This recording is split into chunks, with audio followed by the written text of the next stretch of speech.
Hello students, welcome to the very first introduction video of financial accounting lectures. My name is Dipali and I'll be taking your F3 course. ठीक है?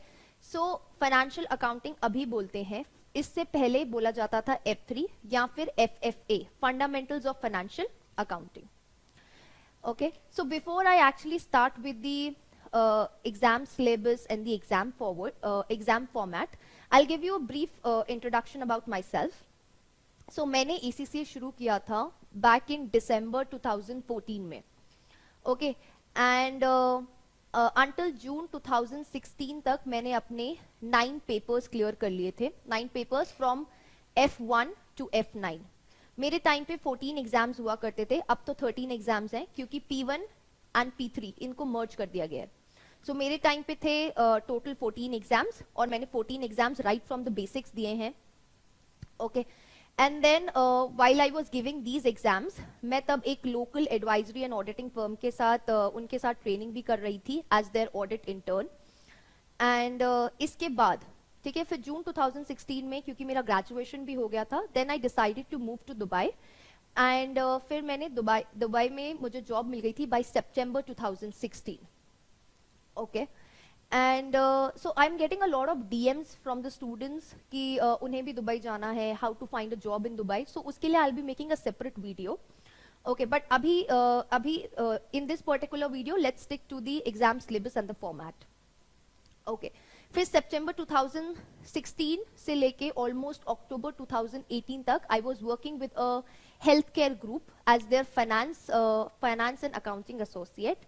And then from December 2018 to October 2019, ठीक है, I was working with a metals manufacturing and trading company as their internal auditor. ठीक है, so overall it was a very good experience. And और मेरा जब मैं काम कर रही थी दुबई में, meanwhile तब मैंने अपने P level के जो papers थे वो भी तभी क्लियर कर लिए थे. So October 18 में I became an ICCA member. ठीक है, so this was all about me and my ECCA journey. अब let's move on to the exam syllabus. अच्छा, सबसे पहले ये जो 50 hours के lectures रहेंगे, these are based on Kaplan. ठीक है, Kaplan पे based होंगे ये सारे. Now अब बच्चों के बीच में एक तो बहुत ज्यादा confusion रहता है कि Kaplan यूज करें कि BPP यूज करें. ठीक है, so it's like कि आप Colgate यूज करेंगे या फिर आप पेप्सोडेंट यूज करेंगे. सी कुछ भी यूज कीजिए, आपको ब्रश तो डेली करना है, right? It is as simple as that. So आपको अगर कापलान यूज करना है तो आप कापलान कीजिए, अगर आपको BPP करना है तो आप BPP कीजिए. बट मेरा रिकमेंडेशन है कि आप कापलान यूज कीजिए क्योंकि कापलान बहुत प्रिसाइज है एंड कापलान की जो लैंग्वेज है वो बहुत क्रिस्प है. तो हमारे जितने भी लेक्चर्स हैं 50 आवर के लेक्चर्स, ये सारे के सारे कापलान पे बेस्ड है. Now if you are seeing this lectures तो आपको कापलान पढ़ने की कोई जरूरत नहीं है. There is no need to read the Kaplan because everything from the Kaplan is actually covered in these lectures. Okay, तो आपको कापलान पढ़ने की कोई नीड नहीं है.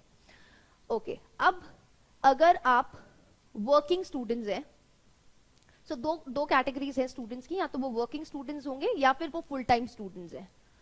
ठीक है, अगर आप वर्किंग स्टूडेंट्स हैं तो प्लीज आप ऐसे मत कीजिएगा कि आपने सोचा कि ये 50 आवर्स के लेक्चर है, तो अगर आपका एग्जाम लेट्स सपोज 31 को है तो आप हफ्ता भर पहले पढ़ाई शुरू करेंगे. नहीं, ये नहीं कीजिएगा क्योंकि ऑल्दो आप उसको एंड के लिए रख देंगे, लेकिन जब पढ़ने का टाइम आएगा तो आप इतना सारा इंफॉर्मेशन एक साथ अब्सॉर्ब नहीं कर पाएंगे. ठीक है, ओके, आपको लग रहा है कि आप रोज 12-12 घंटे पढ़ के खत्म कर देंगे ये 50 आवर्स के लेक्चर्स, लेकिन बात ये होगी कि तब आप अब्सॉर्ब नहीं कर पाएंगे, आपकी ब्रेन की कैपेसिटी नहीं होगी तब इतना सारा एक साथ अब्सॉर्ब करने की. इसीलिए आप क्या करेंगे, रोज 1.5 आवर्स से लेके 2 आवर्स तक, या तो 1.5 से 2 घंटे के बीच में आप रोज बैठे और रोज इन क्लासेस को कीजिए. राइट, सो इट्स लाइक कि एक तो आप एलिमेंट्स जो है वो रोज 4-4 भिगोकर खा रहे हैं और एक दिन आप क्या सोचते हैं 50 एलिमेंट्स एक साथ खा लेते हैं, तो क्या बेनिफिट करेगा? जो आप रोज 4-4 एलिमेंट्स खा रहे हैं वो आपको हेल्प करेंगे. 50 एलिमेंट्स आपको एक दिन खाने में हेल्प नहीं करेंगे, उससे आपकी मेमोरी शार्प नहीं होगी.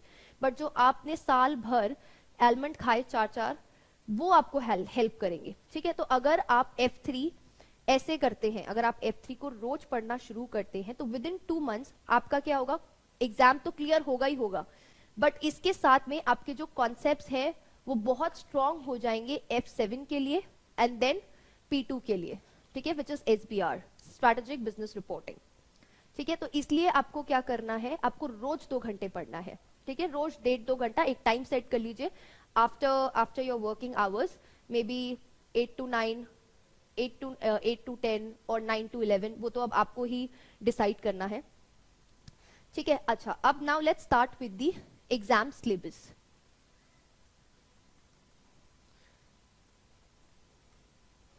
ठीक है, अब now talking about exam syllabus, तो हम स्टार्ट करेंगे with the very basic journal entry, ठीक है। सबसे पहले हम स्टार्ट करेंगे जर्नल एंट्री, फिर उसके बाद हम क्या पढ़ेंगे, लेजर पोस्टिंग। अगर आप कॉमर्स स्टूडेंट्स हैं तो आपने अपना 11th और 12th स्टैंडर्ड में ऑलरेडी ये सब पढ़ लिया होगा, ठीक है। लेकिन देखो, आपने जो वहां पर पढ़ा, ठीक है, दैट्स फाइन, लेकिन अब आप जो यहां पर पढ़ेंगे कॉन्सेप्चुअली वो सेम होता है, लेकिन प्रेजेंटेशन वाइज, रिकॉग्निशन टाइप्स वो अलग हो जाता है, ठीक है। प्रेजेंटेशन वाइज और रिकॉग्निशन के टाइप से वो अलग हो जाता है, ओके।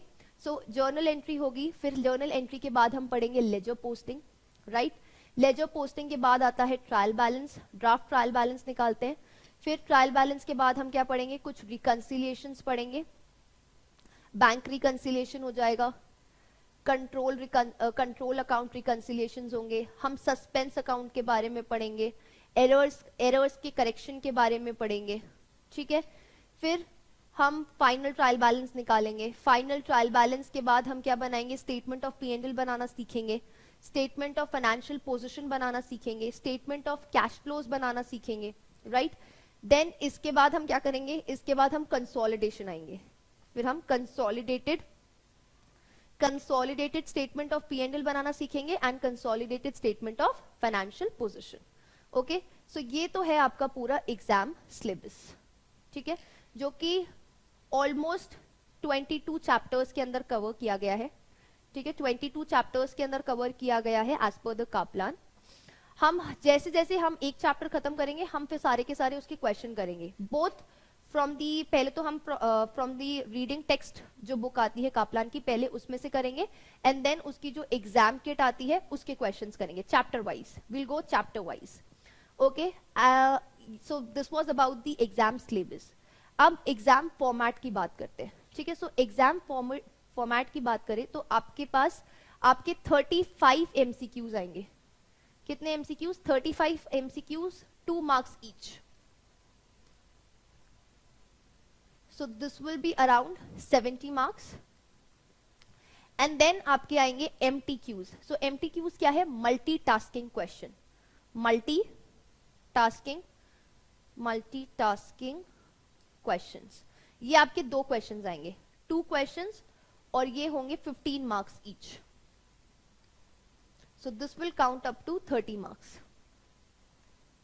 So ये हो गया आपका 100 marks का पेपर, और ये पेपर सॉल्व करने के लिए आपके पास होंगे 2 hours. अच्छा, अब MTQs में आपको कोई पूरा statement of P&L, statement of financial position, statement of cash flows, consolidated statement of P&L, consolidated statement of financial position, ये पूरा बनाना नहीं है आपको। ये बहुत ज्यादा एक मिसकॉन्सेप्ट है कि आपको एग्जाम में ये पूरा बनाना होता है, नहीं, ये आपको बनाना नहीं है, इनके बेसिस पे। सो बेसिकली एक आपको स्टेटमेंट ऑफ P&L दिया हुआ होगा, और आपको सिर्फ उसमें उसके अमाउंट्स के लिए, जहां पे उसके अमाउंट्स हैं, अमाउंट भरना है, दैट्स इट, राइट। सो आपको अमाउंट्स के लिए बॉक्स दिया हुआ होगा, ओके। ये होता है बेसिकली MTQs में। और आपका जो एग्जाम है उसका पैटर्न क्या है? CBE, computer based examination. Computer based examination होता है, सो आपको कैलकुलेटर्स वगैरह अलाउड है, ठीक है। सो ऐसा नहीं है कि आपको कैलकुलेटर अलाउड नहीं है, नहीं, आपको कैलकुलेटर अलाउड है, और आपको क्या करना है, बट आपको क्या करना है, अच्छे से प्रैक्टिस करके जानी है, ठीक है। सो ये इसमें क्या है, द मोर यू प्रैक्टिस, आपकी स्पीड बनानी है आपको, क्योंकि आपके पास सिर्फ 2 घंटे हैं 100 मार्क्स का पेपर सॉल्व करने के लिए। तो अगर आपके कॉन्सेप्ट्स क्लियर है और आपकी स्पीड है, तो आपका जो पेपर है वो इजीली 1 hour and 40 minutes में हो जाएगा। सो आपके पास 20 minutes जो होंगे वो एक बार क्रॉस चेकिंग के लिए अवेलेबल है, ठीक है। तो आपको क्या करना है, अपने सबसे पहले तो अपने कॉन्सेप्ट्स को टिप्स पे रखना है, मोस्ट इंपॉर्टेंट थिंग, कॉन्सेप्ट्स को टिप्स पे रखना है। और दूसरा क्या करना है, कॉन्सेप्ट टिप्स पे और प्रैक्टिस स्पीड बनानी है. So two important thing, concepts clear and speed होनी चाहिए. ठीक है. So this was all about the paper. अब जैसे जैसे लेक्चर्स आप देखते जाएंगे तो एक एक चैप्टर कवर होता जाएगा. Okay, so for now bye bye. Have a good day ahead and so I hope to see you in the classes now. Bye bye, take care.